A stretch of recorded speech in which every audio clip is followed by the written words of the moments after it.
Hi, I'm Wal Galbraith. I'm a part of the Ray White South Coast Group, and this is your South Coast Snapshot for 2022, week 38.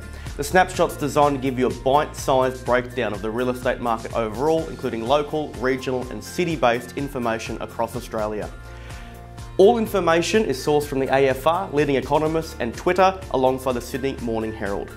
All information is relevant to buyers, property owners or both. Alright, in the 3 months ended in July, home sales dropped by 16% nationwide compared to the same period a year ago, weighed down by a 40% slump in Sydney and a 26% decline in Melbourne. Through previous downturns, home sales have typically fallen by around 25% from market peak to trough, according to CoreLogic. So far, annual sales volume nationwide has dropped by 5.9% from the December 2021 peak. New stock nationwide has risen by 11.4% in July compared to a year ago, and this is currently 6.3% above the previous 5-year average. Over the 4 weeks ended August 21, new listings across Melbourne, Sydney and Canberra had climbed by 23%, 19% and 22% respectively. Over the past 30 years, dwelling values nationwide had increased by a total of 382%, or 5.4% annually since July 1992, according to CoreLogic. Melbourne was the best performing capital city, with dwelling values surging by 459%, or 5.9% each year.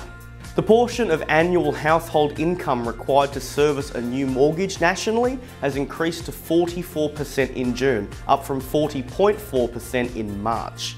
Residential property markets are slumping on the eve of spring sales as nervous potential buyers are holding back amid concerns about rising funding costs and the likelihood of more potential price falls. New listings coming onto the market are not being matched by an increase in buyers in the nation's key property centres, which is expected to accelerate price falls and slow volumes, according to exclusive analysis by CoreLogic. As we have seen all over the media this week, the rates have again increased by 0.5%.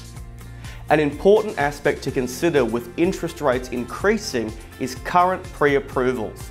With rates continuing to move, it's vital that borrowers are ensuring their existing pre-approvals are still up to date. For example, a couple with a borrowing capacity of $900,000 in April this year, pre-government rate increases, can now borrow around only $740,000, a drop of nearly 20% in 5 months. This of course is quite substantial and will drastically affect the borrower's property or refinancing options. Interestingly, over the past month, we've seen some lenders drop their variable rates slightly. We'll continue to see variable rates move up in line with government increases. However, given the ultra-competitive push for market share, we could potentially see further sporadic decreases depending on lending volumes. Variable rates are starting to catch up to the 1-year fixed rates as well, which could also lead to some movements in the fixed rate market over the next 6 months. The most aggressive rate hiking cycle in almost 3 decades is set to continue after the Reserve Bank Board raised its rates for a 5th consecutive month and stuck by its commitment to take more action to cool Australia's overheated economy.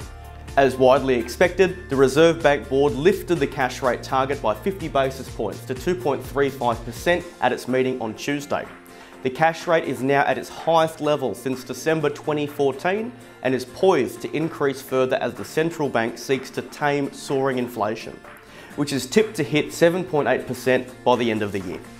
Australia's housing market is showing no sign of distress even as the benchmark lending rate rises to a 7-year high, with the number of homes on the market falling in August, indicating owners are under no pressure to sell in a falling market. Across the South Coast in postcodes 2541, 40 and 35, within the past 7 days we've seen a total of 30 new listings and 16 sales. Plenty of momentum in the marketplace for the buyers and sellers willing to meet the market. Want to make the best use of the current marketplace? If you're either expanding your property portfolio or looking to sell your current property, get in touch today. We'd love to help. I'm Wal Galbraith with the Ray White South Coast Group, and this has been your Market South Coast Snapshot for week 38, 2022. Be well.